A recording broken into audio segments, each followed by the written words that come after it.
जय हिंद। आज जो है हम लोग EMRS TGT जो प्रैक्टिस सेट लेके आए हैं, ये यूथ पब्लिकेशन का प्रैक्टिस सेट है। और यूथ पब्लिकेशन ही जो है EMRS के लिए सिर्फ अभी प्रैक्टिस सेट निकाला है। तो EMRS का जो एग्ज़ाम होने वाला है, यानी एकलव्य मॉडल पब्लिक स्कूल का, ये सेंट्रल सरकार के द्वारा बनाया गया स्कूल है, जो SC और ST के लिए और पिछड़े वर्गों के लिए ये बनाया गया, पिछड़े वर्गों के डेवलपमेंट के लिए स्कूल बनाया गया, स्पेशल स्कूल है। तो इसका जो है मेनली प्रैक्टिस सेट है लेके आए हैं, और इसका अब तक एक बार एग्ज़ाम हो चुका है। उस एग्ज़ाम का जो है जो प्रीवियस ईयर क्वेश्चन था, हम उस प्रीवियस ईयर क्वेश्चन को यूट्यूब चैनल पे डाल दिए हैं। तो अगर आप नहीं देखें तो उसको देख लीजिए, और अगर आप मेरे चैनल पे न्यू हैं तो प्लीज़ चैनल को सब्सक्राइब कर लीजिए, क्योंकि आज के बाद से रेगुलर हर एक दिन जो है एक एक सेट जो है मैं 12 तारीख तक डालने वाला हूँ। यूथ पब्लिकेशन का 15 सेट है, पूरे 15 सेट में डालूंगी। तो पहले इसका सिलेबस देख लेते हैं। सिलेबस जो है किस किस हिसाब से जो है पूछा जाएगा। तो आपका जो है जनरल नॉलेज जो है, जनरल नॉलेज जो है आपका जनरल अवेयरनेस 10 नंबर का आएगा। आपका टीचिंग एप्टीट्यूड जो है, आपका टीचिंग एप्टीट्यूड 30 नंबर का रहेगा।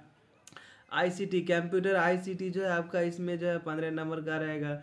फिर रीजनिंग एप्टीट्यूड आपका 15 नंबर का रहेगा। 10 नंबर का आपका न्यू एजुकेशन पॉलिसी 2020 से आपका क्वेश्चन रहेगा 10 नंबर का। और आपका 20 नंबर जो रहेगा तो एप्टीट्यूड और नॉलेज से रहेगा। तो टोटल मिला करके जो है आपका 100 नंबर का क्वेश्चन पूछा जाएगा। ये कॉमन पेपर हो गया आपके लिए। तो फर्स्ट जो है पहला देखते हैं।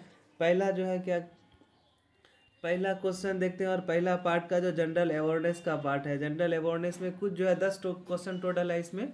और इसमें जो है कुछ करेंट भी पूछा आ जाता है और कुछ ओल्ड जीके भी पूछा जाता है, जो स्टैटिस्टिक्स जीके है। तो क्वेश्चन नंबर फर्स्ट में कहता है कि भारत में कौन सी पंचवर्षीय योजना मुख्य रूप से गरीबी हटाओ, रोजगार के अवसरों के सृजन और अन्य उद्देश्यों के साथ कृषि उत्पादन कर केंद्रित थी। तो कहता है पांचवा पंचवर्षीय योजना। इसका सही आंसर हो जाएगा ऑप्शन नंबर डी। पांचवा पंचवर्षीय योजना जो है गरीबी हटाओ का नारा दिया था। रोजगारों के अवसर, ढेर सारा अवसर जो है मतलब सृजन किए थे, नए नए पदों को बनाए गए थे। उसके बाद जो है कृषि उत्पादन कर पर भी केंद्रित था। तो इसका सही आंसर हो जाएगा ऑप्शन नंबर डी। अब देखते हैं अगला क्वेश्चन। 2 number question. 2 नंबर मेरा क्वेश्चन कह रहा है कि मिट्टी की नमी को बनाए रखने के लिए पौधे के बीज की अनवरत भूमि को जैव पदार्थ की एक परत से ढक दिया जाता है। इस विधि को क्या कहा जाता है? तो इसका सही आंसर हो जाएगा ऑप्शन नंबर बी हो जाएगा, चट्टान बांध, यानी रॉक डैम जो है, इस विधि को रॉक डैम विधि कहा जाता है। क्वेश्चन नंबर 3 कह रहा है। क्वेश्चन नंबर 3 में कहता है कालिदास सम्मान किस वर्ष स्थापित किया गया था? तो इसका सही आंसर हो जाएगा ऑप्शन नंबर सी। कालिदास सम्मान जो है 1980 में स्थापित किया गया था। और कालिदास सम्मान जो है MP यानी मध्य प्रदेश के द्वारा दिया जाता है। कालिदास भारत का एक महान संत थे, कवि थे और फिलोसफर भी कहें। तो इसके जो है मध्य प्रदेश सरकार द्वारा जो है प्रत्येक साल जो है कालिदास सम्मान दिया जाता है। तो इसका, और ये कब से देना स्टार्ट हुआ? तो 1980 से। तो इसका सही आंसर हो जाएगा option number C. Question number 4। Question number 4 कहता है किसने बड़ी संख्या में तत्वों का एक एक्स-रे अध्ययन किया और दिखाया कि किसी तत्व द्वारा उत्सर्जित एक्स-रे की आवृत्ति परमाणु द्रव्यमान के बजाय परमाणु संख्या है। यानी कह रहा है क्या कि जो मॉडर्न पीरियड टेबल जो दिया था, तो मॉडर्न पीरियड टेबल जो है आपका एटॉमिक नंबर पे आधारित है, जो कि ऑल पीरियड टेबल जो है एटॉमिक मास पे आधारित है। तो इसका सही आंसर हो जाएगा हेनरी मोसले, यानी ऑप्शन नंबर बी हो जाएगा। मोसले जो है, हेनरी मोसले ने जो है इसको दिया है। क्वेश्चन नंबर 5 कह रहा है। क्वेश्चन नंबर 5 में कहता है कि शासक अलाउद्दीन खिलजी के शासनकाल में कितने प्रकार के कर थे? अलाउद्दीन खिलजी जिस समय जब रूल कर रहा था भारत में, तो उस समय जो अलाउद्दीन खिलजी 1296 से लेकर के 1320 तक जो है भारत पे शासन किया अलाउद्दीन खिलजी ने। तो उस समय जो है 3 प्रकार के कर थे, यानी ऑप्शन नंबर डी सही हो जाएगा।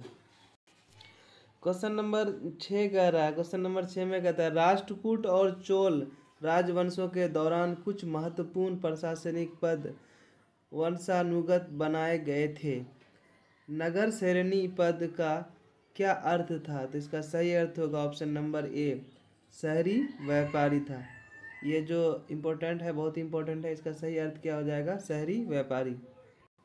अब क्वेश्चन नंबर 7 देखते हैं। क्वेश्चन नंबर 7 में कहता है व्यापारियों की व्यक्तिगत आय प्राप्त करने के लिए निम्नलिखित में से किस राष्ट्रीय आय में जोड़ा जाता है? तो इसका सही आंसर हो जाएगा ऑप्शन नंबर सी।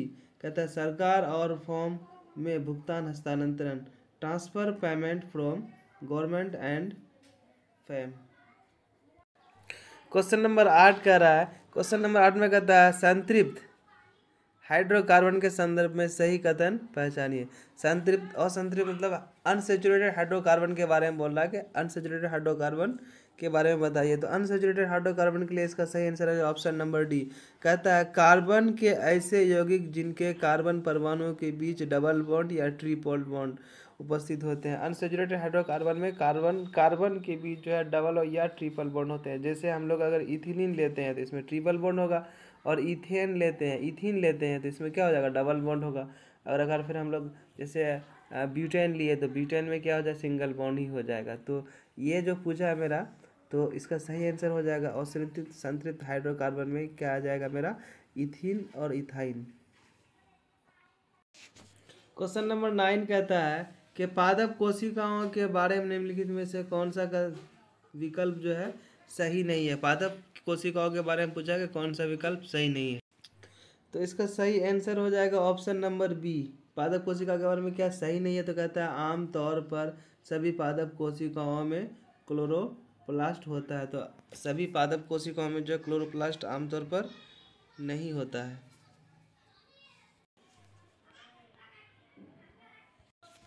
अब क्वेश्चन नंबर 9 देखते हैं। क्वेश्चन नंबर 9 में कहता है पादप कोशिकाओं के बारे में निम्नलिखित में से कौन सा विकल्प सही नहीं है। तो ऑप्शन देख, कह रहा कि कौन सा सही नहीं है, तो इसका सही आंसर हो जाएगा option number A. Option number क्या हो जाएगा, ए। कहता है कोशिकाएं समसूत्री विभाजन द्वारा विभाजित नहीं होती है। इसमें समसूत्री नहीं होता है, इसमें क्या अर्ध समसूत्री होता है। तो इसीलिए इसका सही आंसर क्या हो जाएगा, ऑप्शन नंबर ए। नहीं पूछा है तो ऑप्शन नंबर ए हो जाएगा।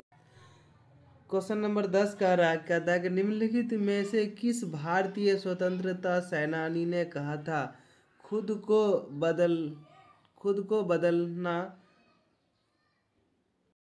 कह रहा खुद को बदलना सीखिए जो दुनिया को बदलते देखना चाहते हो। तो इसको कहा था महात्मा गांधी ने। किसने कहा था, महात्मा गांधी ने कहा था कि अगर आपको दुनिया को बदलते देखना है तो पहले खुद को बदलना सीखिए। तो सही आंसर हो जाएगा ऑप्शन नंबर बी हो जाएगा आपका सही आंसर।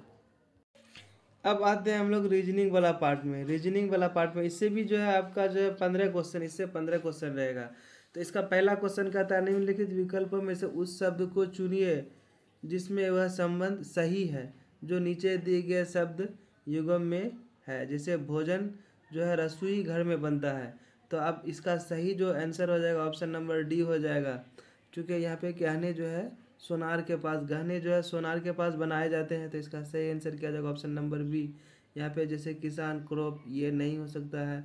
फर्नीचर, लकड़ी, ये भी नहीं, ये भी नहीं। तो इसका ऑप्शन नंबर क्या हो जाएगा, डी हो जाएगा सही। क्वेश्चन नंबर 12, क्वेश्चन नंबर 12 में कह रहा है कि निम्न किसी निश्चित कूट भाषा में हिमाचल को जो है इसको पलट दिया जाए, HA इधर से उल्टा कर दिया जाता है, ठीक। तो उसी कूट भाषा में जो है मैग्नेटिक्स को क्या लिखा जाएगा, तो इसका जस्ट उल्टा कर देंगे।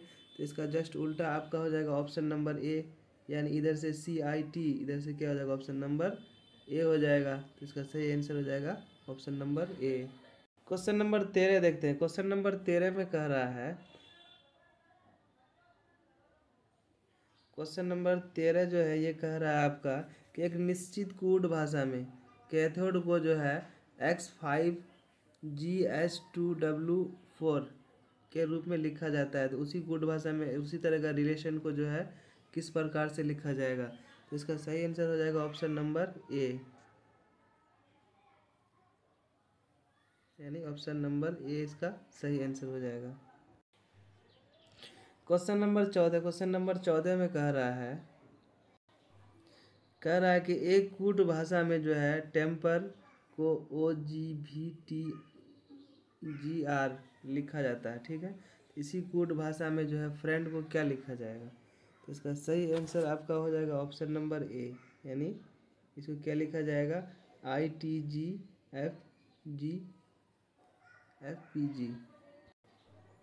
क्वेश्चन नंबर 15, क्वेश्चन नंबर 15 जो है आपका कह रहा है कि AU को 21 लिखा जाता है, EGG को 245 लिखा जाता है, तो आपको मेरा ये जो है BA के ई बैग को क्या लिखा जाएगा? इसका सही आंसर हो जाएगा ऑप्शन नंबर A। इसको क्या लिखते हैं हम लोग? 110 लिखेंगे। Question number 16। क्वेश्चन नंबर 16 में कह रहा है निम्नलिखित में से कौन सी आकृतिक श्रृंखला को क्या करेगा? पूरा करेगा। इसमें कौन सा आकृतिक जो पूरा करेगा? तो इसका सही आंसर हो जाएगा option number C। Option number इसका क्या हो जाएगा? C हो जाएगा सही। 17 नंबर क्वेश्चन देखते हैं। 17 नंबर क्वेश्चन में कहता है MLNOP और Q एक गोल मेज के चारों ओर केंद्र की मुंह करके केंद्र की तरफ जो है मुंह करके बैठा हुआ है। P Q के सामने है, Q L के बाएं है, O N के दाएं में नहीं है, तो N L के सामने में है, तो M के दाएं में कौन है? तो सही आंसर हो जाएगा ऑप्शन नंबर D हो जाएगा इसका, यानी Q इसके सामने में है। क्वेश्चन नंबर 18 देखते हैं। इसमें कहता है 4 शब्द दिए गए हैं जिसमें से 3 शब्द किसी तरह समान है, अगला शब्द विषम है, तो आपको विषम शब्द क्या करना है? पहचानना है। तो इसका ऑप्शन क्या हो जाएगा? ऑप्शन नंबर A हो जाएगा, यानी 12 सिंगा है, लावा, कीट के बच्चे, तिलचट्टे के बच्चे और घोड़े के बच्चे, और 12 सिन्हा यहाँ सब बच्चा का बात कर रहा है, ये 12 सिन्हा है, तो मतलब ये जो है तीनों से भिन्न है। क्वेश्चन नंबर 19 कहता है यदि एक निश्चित भाषा में एक ब्रिज को जो है इस तरह लिखा जाता है, ठीक है, तो पावर को कैसे लिखा जाएगा? इसका सही हो जाएगा ऑप्शन नंबर D। इसका सही आंसर क्या हो जाएगा? Option number D।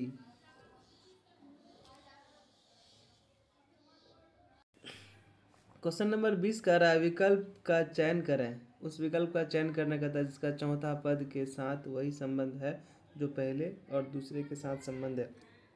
तो इसका जो रिलेशन इससे है वैसे चौथा का तीसरे से रिलेशन होना चाहिए। तो इसका सही आंसर हो जाएगा option number D। Option number क्या हो जाएगा? D हो जाएगा। Question number 21। क्वेश्चन नंबर 21 में कहता है कि डॉक्टर, ये जो स्टेटमेंट है आपका, ये क्या स्टेटमेंट है? कहता है डॉक्टर को भुगतान करने में अच्छा है, रसोई को भुगतान किया जाए। तब डॉक्टर को पैसा देने से अच्छा है कि आप खाने में अच्छा कीजिए, वो आपके लिए बेहतर हो जाएगा। तो पहला स्टेटमेंट इसका कहता है, ये तो स्टेटमेंट हो गया, उसका निष्कर्ष कहता है, कंक्लूजन कहता है कि जो है रसोई स्वादिष्ट भोजन बनाने पर बेहतर भुगतान की उम्मीद कर सकता है। दूसरा कहता है जो लोग नियमित रूप से होटल जाते हैं उन्हें डॉक्टरों के पास जाने की आवश्यकता नहीं होती है। तीसरा कहता है अच्छा खाना खाकर अच्छा स्वास्थ्य रखना अस्पताल जाने से अच्छा है। और चौथा कहता है डॉक्टर की तुलना में रसोई को कम भुगतान किया जाता है। तो इसका सही आंसर हो जाएगा आपका ऑप्शन नंबर यानी C। अब ये तीसरा स्टेटमेंट जो है ये सही है, तो इसका सही आंसर जो होगा, यहाँ पे आंसर दिया हुआ तो आंसर इसका हो जाएगा तीसरा स्टेटमेंट सही है, मतलब ये D ऑप्शन जो है आपका सही आंसर है। क्वेश्चन नंबर 22 कह रहा है। क्वेश्चन नंबर 22 में कहता है अपने घर से बाहर जाने के बाद अनीता ने एक सड़क पार की, दूसरी तरफ पहुंचने पर वह बाईं ओर मुड़ी और सीधी गई। यदि वह अब दक्षिण दिशा के सम्मुख है तो सड़क पार करने से पहले वह किस दिशा में थी? तो इसका सही आंसर जो हो जाएगा ऑप्शन नंबर D हो जाएगा, यानी ये पूरब दिशा में थी। 23 नंबर क्वेश्चन जो है इसमें कहता है एक निश्चित कूट भाषा दिया गया, A प्लस B का अर्थ होता है AB की माँ है, A माइनस B का अर्थ होता है AB का पिता है, A ये जो है $B का अर्थ होता है AB का पुत्र है, A% B का अर्थ होता है AB की बहन है, A/B का अर्थ होता है AB की पत्नी है, और इक्वल का अर्थ होता है AB का भाई है। तो कहता है ये रिलेशन दिया हुआ है कि A, K की पुत्री है, तो यहाँ पे जो है किस रिलेशन में इस तरह का होगा? तो इसका सही आंसर हो जाएगा ऑप्शन नंबर यानी C। अगला क्वेश्चन देखते हैं। इसमें क्या कह रहा है कि 7 लोग ABCDEFG एक वृत्ताकार मेज के चारों ओर केंद्र की ओर मुंह करके बैठा हुआ है। कहता है क्या GE के बाएं से तीसरे स्थान पर बैठा है, A G के ठीक बाएं बैठा है, ए और बी का निकटतम पड़ोसी डी है, एफ सी के ठीक बाएं में बैठा है।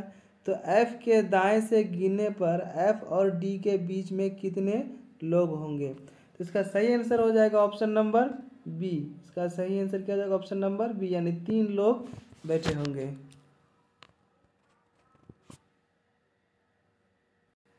क्वेश्चन नंबर 25 देखते हैं। 25 में कहता है दिए गए कथन और निष्कर्ष को ध्यानपूर्वक पढ़िए। आपको मानना है कि कथनों में दी गई जानकारी सत्य है, चाहे वह सामान्यतः ज्ञात तत्वों से अलग प्रतीत होती हो। निश्चित करना है कि दी गए निष्कर्षों से कौन सी निष्कर्ष तार्किक रूप से जो कथनों में से अनुसरण करता है। तो पहला कह रहा है कि कुछ पौधे क्या है? चट्टान है। दूसरा कह रहा है कोई सब्जी पौधा नहीं है। ये तो स्टेटमेंट हो गया।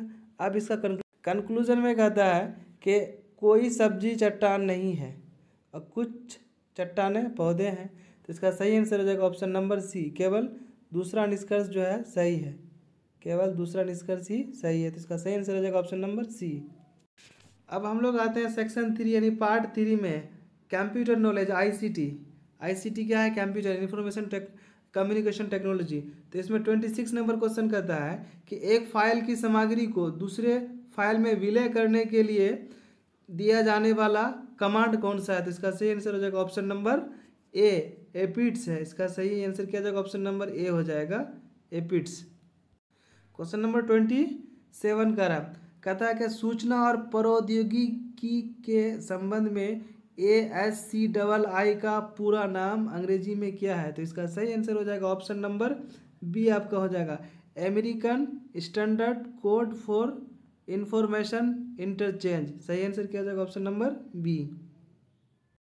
अगला क्वेश्चन कह रहा है कि कंप्यूटर विज्ञान में आमतौर पर इस्तेमाल किए जाने वाला संक्षिप्त नाम ISP का पूरा नाम क्या है? तो इसका सही आंसर हो जाएगा option number A, internet service provider. तो ऑप्शन क्या हो जाएगा? ऑप्शन नंबर ए हो जाएगा सही आंसर। अगला क्वेश्चन देखते हैं। कहता है यदि किसी फाइल नाम में डिफॉल्ट हो जाए यानी XLS हो जाए तो फाइल की सामग्री क्या होगी? तो इसका सही आंसर हो जाएगा ऑप्शन नंबर बी, ये स्प्रेडशीट कहलाता है।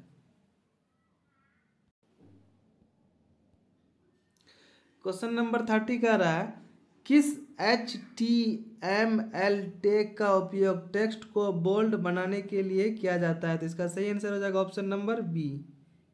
सही आंसर क्या हो जाएगा? ऑप्शन नंबर बी हो जाएगा सही आंसर। अगला क्वेश्चन कहता है कि स्टेशनों के ग्रुप को फ्रेम भेजने को क्या कहा जाता है? तो इसका सही आंसर हो जाएगा ऑप्शन नंबर आपका सी, मल्टीकास्टिंग कहा जाता है। क्या कहा जाता है? मल्टीकास्टिंग कहा जाता है। अगला क्वेश्चन देखते हैं। कहता है संसाधन उपलब्ध कराते हैं जो डैश से जुड़े होते हैं, मतलब कहता है सर्वर वे कंप्यूटर होते हैं जो संसाधन उपलब्ध कराते हैं जो डैश से जुड़े होते हैं। तो इसका सही आंसर हो जाएगा नेटवर्किंग। क्या हो जाएगा इसका सही आंसर? नेटवर्किंग हो जाएगा।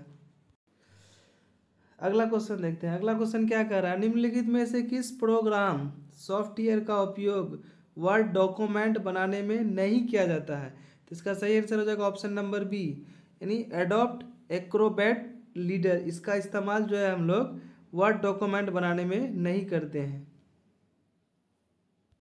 अगला क्वेश्चन देखते हैं। कहता है कंप्यूटर के ऑन होने पर ऑपरेटिंग सिस्टम को कंप्यूटर की रैंडम एक्सेस मेमोरी में लोड करने और फिर उसे उपयोगकर्ताओं द्वारा एप्लीकेशन रन करने के लिए तैयार करने की प्रक्रिया को क्या कहा जाता है? तो इसका सही आंसर हो जाएगा ऑप्शन नंबर बी, बूटिंग कहलाता है। सही आंसर क्या हो जाएगा? ऑप्शन नंबर बी हो जाएगा आपका सही आंसर। अगला क्वेश्चन देखते हैं। कहता है निम्नलिखित में से कौन सी एक बाइनरी संख्या है? तो इसका सही आंसर हो जाएगा ऑप्शन नंबर ए, क्योंकि बाइनरी जो होता है 1 और 0 यानी 2 ही डिजिट होता है, 0 और 1 या 1 और 0। तो इसमें 1 2 3 4 है तो ये हो नहीं सकता है। इसमें भी F 1 2 3 है, इसमें भी क्या C है तो ये भी नहीं हो सकता है। तो सही आंसर हो जाएगा ऑप्शन नंबर ए।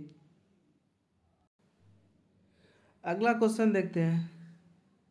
अगला क्वेश्चन में कह रहा है कि डैश एक अम्ब्रेला शब्द है जिसमें कोई भी संचार उपयोगकरण एप्लीकेशन शामिल है जिसमें radio, television, calculator, phone, computer और नेटवर्क हार्डवेयर और सॉफ्टवेयर सैटेलाइट सिस्टम आदि शामिल है। तो इसका सही आंसर हो जाएगा ऑप्शन नंबर बी हो जाएगा। इसमें जो है आपका आईसीटी बेस्ड है, तो सही आंसर क्या हो जाएगा? ऑप्शन नंबर बी हो जाएगा, यानी इंफॉर्मेशन कम्युनिकेशन टेक्नोलॉजी है।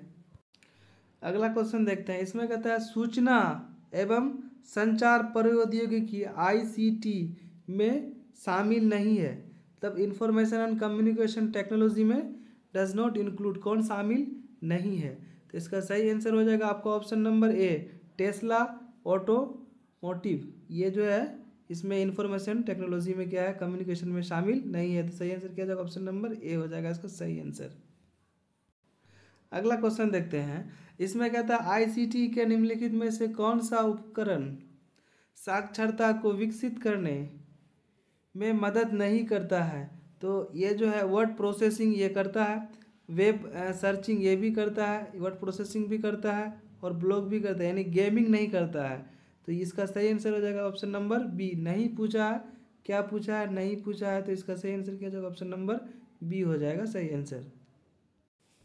अगला क्वेश्चन देखते हैं, क्वेश्चन नंबर 39।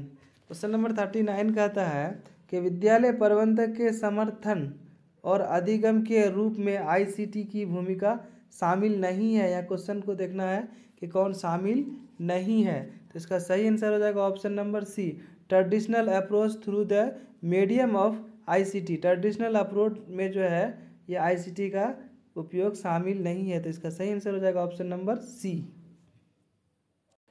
अगला क्वेश्चन देखते हैं। इसमें कहता है कि निम्नलिखित में से कौन शिक्षा में आईसीटी का उपयोग करने का उद्देश्य नहीं है? शिक्षा में आईसीटी का उपयोग करने का उद्देश्य नहीं है। तो इसका सही आंसर हो जाएगा ऑप्शन नंबर बी।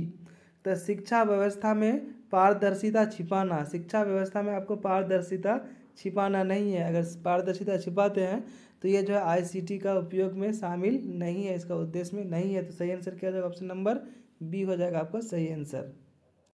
अब हम लोग आते हैं सेक्शन 4 में, यानी पार्ट 4 में। इसमें क्या है? टीचिंग एप्टीट्यूड है। तो टीचिंग एप्टीट्यूड से आपका 30 क्वेश्चन रहेगा। तो आप इसका पहला क्वेश्चन देख लेते हैं। पहला क्वेश्चन कहता है कि एक तकनीक सीखना हमें नौकरी प्रदान करता है। ये पहला आपका स्टेटमेंट है। दूसरा स्टेटमेंट कहता है तकनीक सीखना हमें रचनात्मकता प्रदान करता है। लर्निंग इज टेक्निक में प्रोवाइड अस विद क्रिएटिविटी। तो ये जो है ये बात सही नहीं है। तो मतलब कौन बात सही है तो पूछा है, तो सिर्फ इसका आंसर हो जाएगा सी, यानी पहला नंबर बात जो है आपका सही है। तो सही आंसर क्या हो जाएगा? ऑप्शन नंबर सी हो जाएगा आपका सही आंसर। अगला क्वेश्चन देखते हैं। इसमें कहता है आवेदन उद्देश्य से क्या तात्पर्य है? तो इसका सही आंसर हो जाएगा ऑप्शन नंबर ए। इसमें कहता है यह जो है लॉजिक यानी तर्क, परिकल्पना यानी कंसेप्ट, व्याख्या यानी एक्सप्लेनेशन, भविष्यवाणी यानी इमेजिनेशन, क्षमता यानी कैपेसिटी, डेवलपमेंट विकसित हासिल किया जाता है। तो इसका सही आंसर क्या हो जाएगा? Option number A. आवेदक उद्देश्यों से क्या तात्पर्य है? तो सही आंसर क्या हो जाएगा? ऑप्शन नंबर ए हो जाएगा इसका सही आंसर। क्वेश्चन नंबर देखते हैं 43। क्वेश्चन नंबर 43 में कहता है कि the lecture can be use to provide dash successful. कहता है व्याख्यान विधि डैश का सफलतापूर्वक उपयोग किया जाता है। तो व्याख्यान विधि में एक्सप्लेनेशन प्रोसेस में हम लोग क्या बेहतर समझते हैं? तो इसका सही आंसर क्या हो जाएगा? ऑप्शन नंबर ए हो जाएगा, यानी इसमें तीनों सही है। कहता है फैक्चुअल इन्फॉर्मेशन देते हैं, ये बात भी सही है। Brief description and repetition to specific topic of higher classes, ये भी सही है। An explanation for the theoretical things that have not been demonstrated, ये भी सही है। तो इसका सही आंसर क्या हो जाएगा? ऑप्शन नंबर सी हो जाएगा इसका सही आंसर। 44 नंबर क्वेश्चन देखते हैं। कहता है क्या कि to which of the following activities is inviting visitors to classroom associated with. कहता कक्षा में आमंत्रित करना कौन सी उत्साहवर्धक गतिविधि है? इसका सही आंसर आपका हो जाएगा ऑप्शन नंबर डी, यानी क्रिएटिंग और ऑथेंटिक्स। सही आंसर क्या हो जाएगा? ऑप्शन नंबर डी हो जाएगा आपका। अगला क्वेश्चन देखते हैं। इसमें कहता है निम्नलिखित में से कौन सा स्कूल वातावरण शिक्षा को अधिक प्रभावी बना देगा और सीखने के लिए अनुकूल होगा। तो इसका ऑप्शन देख लेते हैं कौन सा बेहतर होगा। तो इसका जो है सही आंसर हो जाएगा ऑप्शन नंबर डी। कहता है the wall of the classroom are tastefully decorated with the learning material.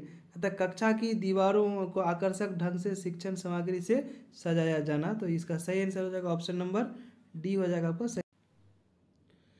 अगला क्वेश्चन देखते हैं। कहता है एक शिक्षक के लिए व्यक्तिगत भेद का ज्ञान आवश्यक है।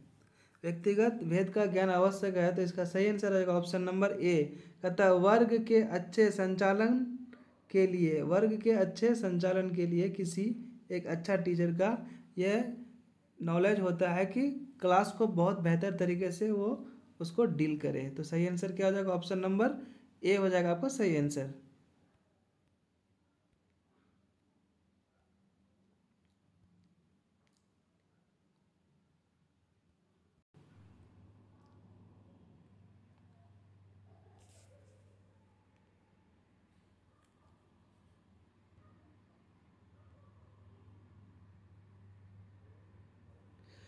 अगला क्वेश्चन कह रहा है निम्नलिखित में से किस रूप में सीखने के लिए महत्वपूर्ण मूल्यांकन के भाग के दृष्टिकोण सीखने में कौन सी है। इसका सही आंसर हो जाएगा ऑप्शन नंबर आपका ए, यानी ये जो है पीयर एंड सेल्फ असेसमेंट, ये बात भी सही है। इसके बाद दूसरा इंटीग्रेटेड असेसमेंट, ये बात भी सही है। तीसरा में कहता है student and teacher agree on feedback time frame, ये भी बात भी क्या है सही है। तो इसका सही आंसर हो जाएगा ऑप्शन नंबर ए, यानी तीनों बात इसमें क्या है सही है। तो सही आंसर हो जाएगा ऑप्शन नंबर ए हो जाएगा मेरा सही आंसर। अगला क्वेश्चन देखते हैं। इसमें कहता है शैक्षणिक विश्लेषण के शिक्षा चरण में निम्नलिखित में से कौन सी गतिविधि शामिल है। इसका सही आंसर हो जाएगा आपका ऑप्शन नंबर बी।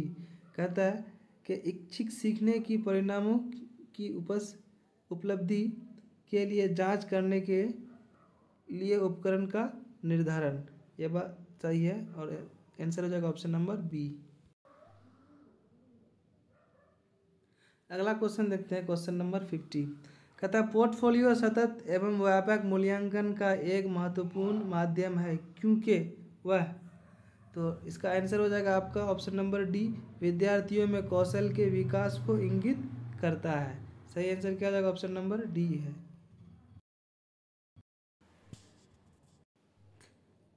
अगला क्वेश्चन देखते हैं। इसमें कह रहा है कि शिक्षण की अवधि के लिए सबसे महत्वपूर्ण विचार निम्न पर आधारित होनी चाहिए।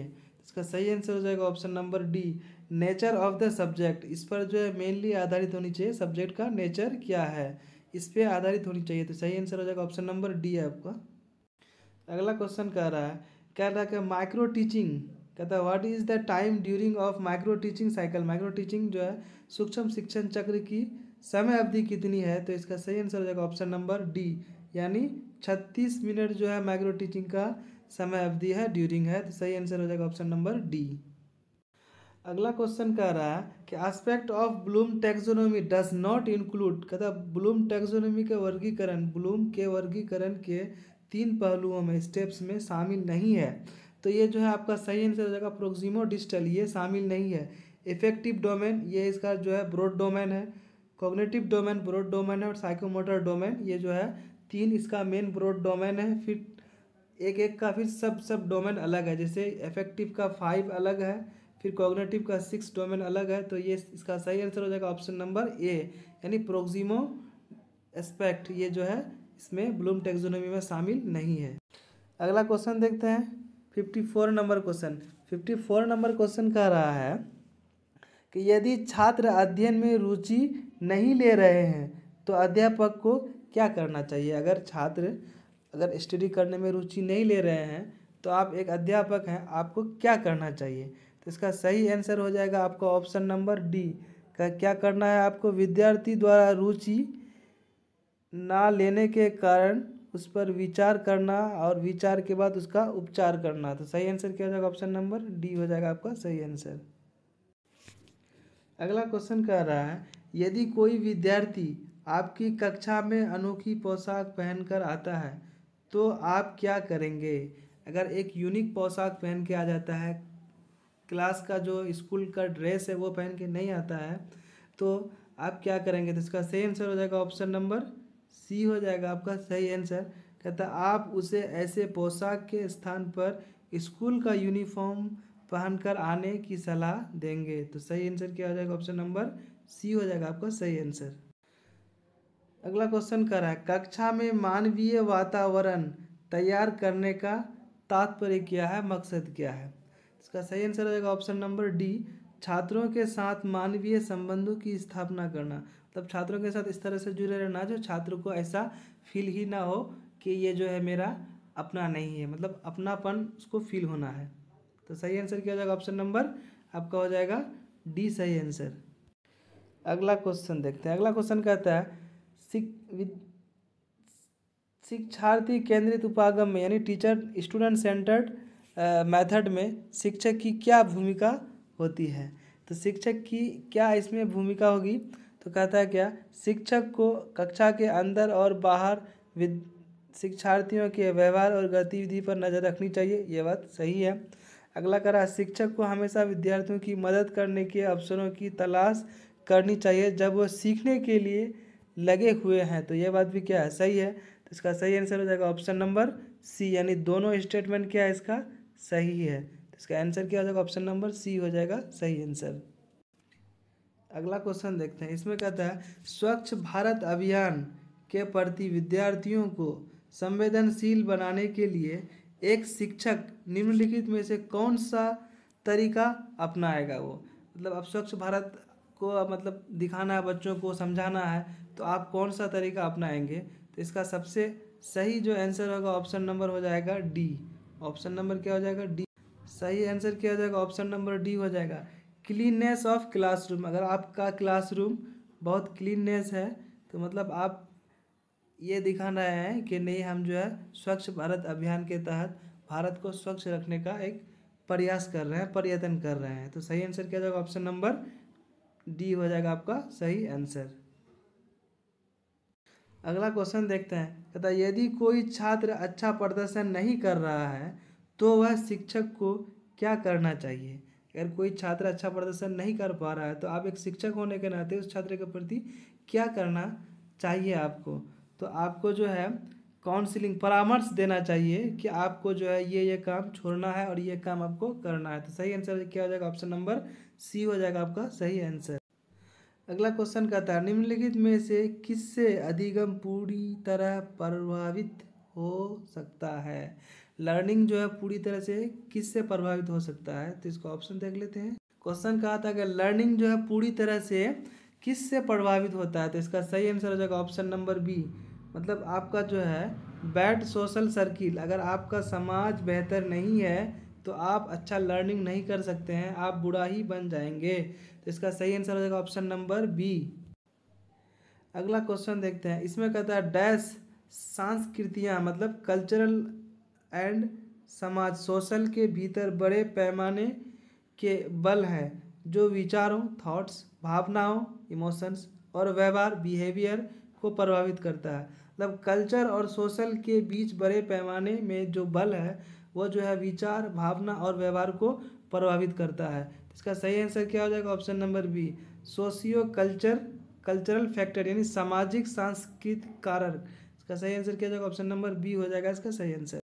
अगला क्वेश्चन कहता है कक्षा 8 के छात्रों को ज्योमेट्री प्रमेय पढ़ाने के लिए निम्नलिखित में से कौन सी विधि सर्वाधिक उपयोगी है?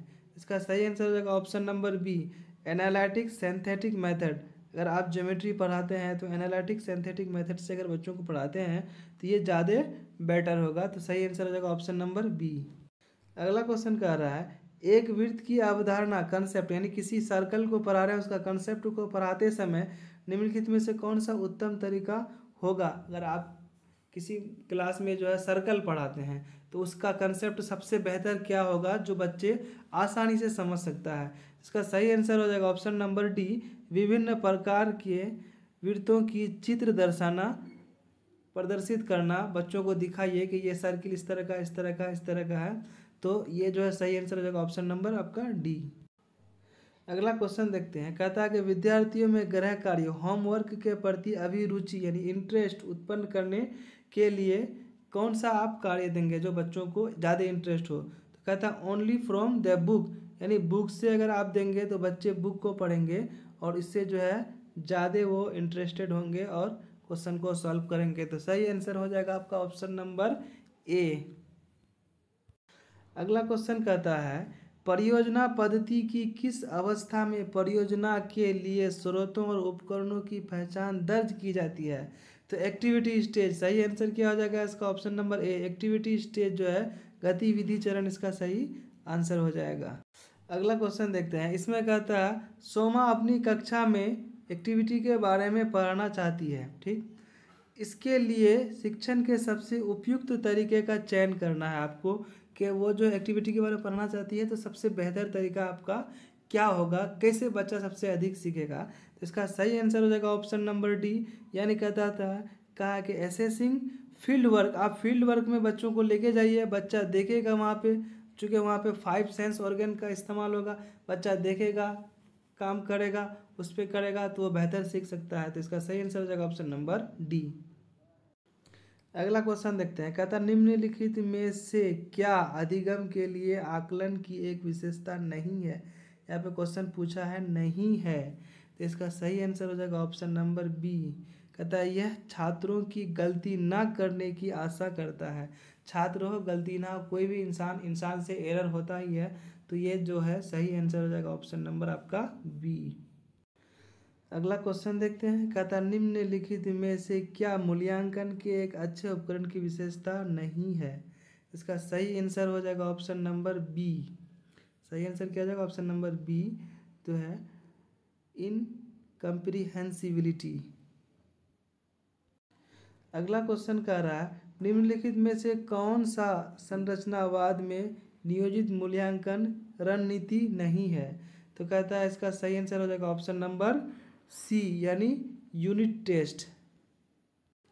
अगला क्वेश्चन देखते हैं। इसमें कहता है निम्नलिखित में से क्या एक अध्यापक द्वारा बनाए गए परीक्षण की विशेषता नहीं है। क्वेश्चन फिर देखना है, नहीं है, तो इसका सही आंसर हो जाएगा ऑप्शन नंबर ए। कहता है क्या it covered limited number of competence, मतलब सीमित, यह सीमित मात्रा में दक्षताओं को कवर करता है, तो सीमित नहीं होना चाहिए। सही आंसर क्या हो जाएगा ऑप्शन नंबर ए हो जाएगा आपका सही आंसर। अब जो है हम लोग देखते हैं अगला, यानी डोमेन नॉलेज। अब इसमें जो है आपको 30 नंबर का रहेगा, 10 नंबर जो है आपको NEP 2020 से रहेगा और फिर experimental activities based, pedagogy and case study based जो है क्वेश्चन रहेगा कुछ उसमें। तो पहला क्वेश्चन देखते हैं। श्रवण करते समय श्रोता कौन कौन सी विभिन्न कार्य पूरे करते हैं। तो इसका सही आंसर हो जाएगा ऑप्शन नंबर आपका सी, ए और बी दोनों। तथा सुनते हैं तथा क्रिया करते हैं, यह बात सत्य है। दूसरा कहता सुनते हैं तथा चित्र बनाते रंग भरते हैं, यह बात भी सत्य है। तो सही आंसर क्या हो जाएगा ऑप्शन नंबर सी, यानी दोनों स्टेटमेंट जो इसका सही है। तो आपका आंसर हो जाएगा ऑप्शन सी। अगला क्वेश्चन देखते हैं। कहता है मनोवैज्ञानिक कसौटी के अंतर्गत कौन सी मापदंड नहीं है। इसका सही आंसर हो जाएगा ऑप्शन नंबर बी। लेवल जो है इसमें मनोवैज्ञानिक में नहीं आता है, तो सही आंसर हो जाएगा ऑप्शन नंबर बी, यानी साइकोलॉजिकली एस्पेक्ट। अगला क्वेश्चन कह रहा है कि निम्नलिखित में से कौन सा कथन सही है। सही कथन चुनना है। तो आपका जो है इसमें जो है कह रहा है क्या भरण अभ्यास का प्रयोग शब्दावली के लिए किया जाता है, ये स्टेटमेंट सही है।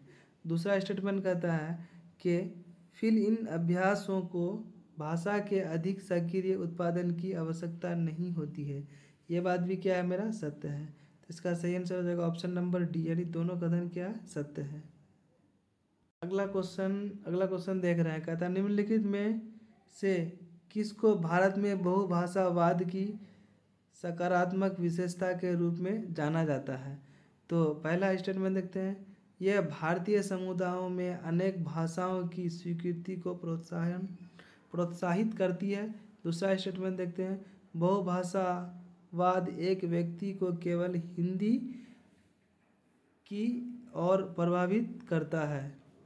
तो इसका कंक्लूजन कहता है यह बच्चों को डैश विभिन्न क्षेत्रीय भाषाओं को बचाने और अंग्रेजी पर ध्यान केंद्रित करने के लिए प्रोत्साहित करता है। तो इसका सही आंसर हो जाएगा आपका ऑप्शन नंबर बी, यानी केवल पहला जो बात कहा है, पहला ही बात क्या है वो सत्य है। तो ऑप्शन क्या हो जाएगा, ऑप्शन नंबर बी हो जाएगा सही आंसर।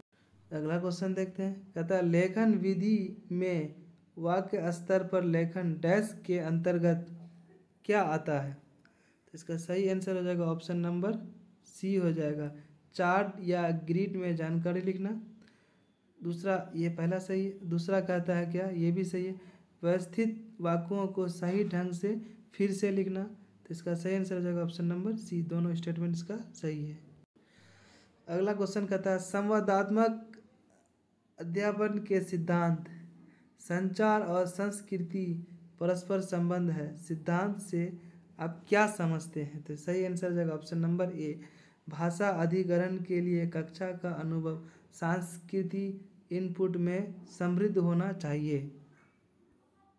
अगला क्वेश्चन देखते हैं, इसमें कहता है कहानी सुनाने से कौन सा उद्देश्य पूरा किया जा सकता है। तो इसका सही आंसर हो जाएगा ऑप्शन नंबर सी, सरल स्वर शैली और सुर परिवर्तन, स्वरों, व्यंजनों, अक्षरों, घबराहटपूर्ण आवाज़ों का उपयोग करके मौखिक रूप से व्यक्त करना। तो सही आंसर हो जाएगा ऑप्शन नंबर सी, आपका सही आंसर हो जाएगा। अगला क्वेश्चन देखते हैं, कहता है जब एक शिक्षक भाषा पढ़ाने में विज्ञान और सामाजिक विज्ञान का उपयोग करता है, ऐसे प्रस्ताव को आप क्या कह सकते हैं। तो इसका सही आंसर हो जाएगा ऑप्शन नंबर डी, यानी पाठ्यक्रम के साथ साथ जो है आप भाषा भी सिखाते हैं। अगला क्वेश्चन देखते हैं, कहता है स्कूल परिसर में छात्रों के लिए क्या खतरनाक हो सकता है। तो इसका सही आंसर हो जाएगा ऑप्शन नंबर बी, अस्वास्थ्यकर, यानी जो अनहेल्थी फूड पदार्थ, ये जो है बच्चों के लिए हानिकारक है। तो सही आंसर हो जाएगा ऑप्शन नंबर बी। अगला क्वेश्चन कहता है फरहीन अक्सर अपनी कॉपी में कुछ ना कुछ लिखती रहती है, एक भाषा शिक्षक होने के नाते आपकी क्या प्रतिक्रिया होगी। तो इसका सही आंसर हो जाएगा ऑप्शन नंबर डी, फरहीन अपने मन की बातों की अभिव्यक्ति चाहती है, उसके लिखने को कक्षा में प्रदर्शित किया जाना चाहिए। अब अगला क्वेश्चन देखते हैं। तो अगला क्वेश्चन कह रहा है NEP 2020 के अनुसार ABC का पूर्ण रूप क्या है। तो इसका सही आंसर हो जाएगा option number D, academic bank of credit. सही आंसर किया जाएगा ऑप्शन नंबर डी, ABC का पूरा नाम। आपका सही आंसर ऑप्शन डी हो जाएगा।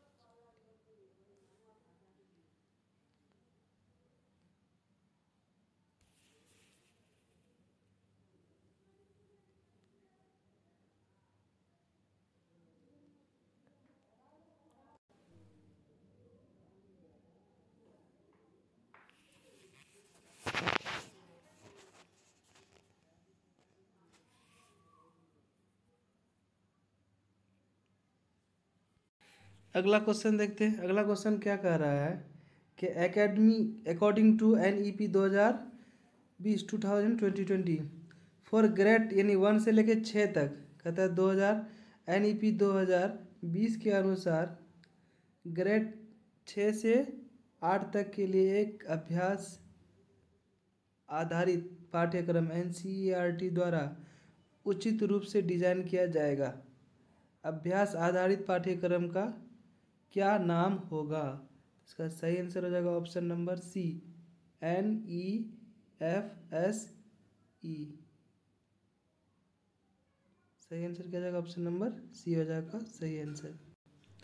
अगला क्वेश्चन कर रहा है, कहता है न्यू एजुकेशन पॉलिसी 2020 में बढ़ाई, माली, कुम्हार जैसे स्थानीय व्यावसायिक विशेषज्ञों के साथ इंटर्न के लिए बैकलैश अवधि में भाग देने के लिए कितने दिनों का उल्लेख किया गया है। तो इसका सही आंसर हो जाएगा ऑप्शन नंबर डी आपका हो जाएगा, यानी 10 दिनों का उल्लेख किया गया है। तो ऑप्शन क्या हो जाएगा, डी हो जाएगा सही आंसर। अगला क्वेश्चन कर रहा है, which is not a future for experimental learning. निम्नलिखित में से कौन सा अनुभवात्मक अधिगम की एक विशेषता नहीं है। नहीं पूछा है तो इसका सही आंसर क्या हो जाएगा, कहता है ऑप्शन नंबर सी हो जाएगा, अधिगम तार्किक दलीलों के माध्यम से होता है। यदि अधिगम तार्किक दलीलों के माध्यम से नहीं होता है, इसलिए ना पूछा, इसका आंसर क्या हो जाएगा, सही आंसर हो जाएगा ऑप्शन नंबर सी। अगला क्वेश्चन देखते हैं। अगला क्वेश्चन करा, निम्नलिखित में से क्या सामुदायिक अधिगम का एक उदाहरण हो सकता है। इसका सही आंसर हो जाएगा option number B, project based learning. Project based learning क्या है, सामुदायिक अधिगम का एक उदाहरण है। अगला क्वेश्चन आपका रहा, निम्नलिखित में से क्या दक्षता आधारित उपागम के अंतर्गत नहीं आता है। क्या नहीं आता है, तो सही आंसर हो जाएगा option number C, memorising formula. याद करना जो है ये आपका कंपिटेंसी बेस्ड अप्रोच नहीं है, तो सही आंसर हो जाएगा ऑप्शन नंबर सी। अगला क्वेश्चन कहता है, डैश शिक्षण अधिगम के लिए एक दृष्टिकोण है जिसमें प्रतिभागी किसी गतिविधि में संलग्न होते हैं, प्रतिबिंब करते हैं, गंभीर रूप से गतिविधि पर और उपयोगी अंतर्दृष्टि और सीखने को प्राप्त करते हैं। तो इसका सही आंसर हो जाएगा ऑप्शन नंबर क्या है, अब ये पूछा है, ये स्टेटमेंट है, उसके बाद कहता है कि डेवलपमेंट या एक्सपेरिमेंट। तो इसका सही आंसर हो जाएगा एक्सपेरिमेंट, यानी ऑप्शन ये जो एक्सपेरिमेंट सही होगा, और ये किस में, ऑप्शन नंबर बी में है। तो यानी सही आंसर क्या हो जाएगा, ऑप्शन नंबर बी हो जाएगा आपका सही आंसर।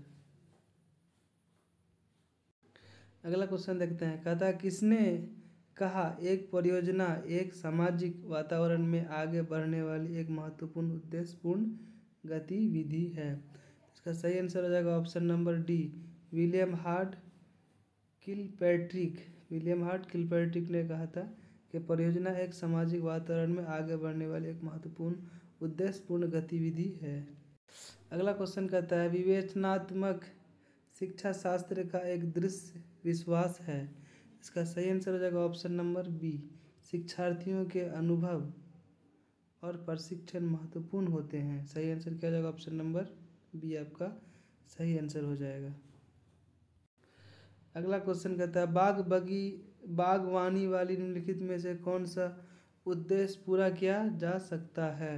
इसका सही आंसर हो जाएगा ऑप्शन नंबर बी, ज्ञान, समझ, अनुप्रयोग और कौशल आधारित उद्देश्य।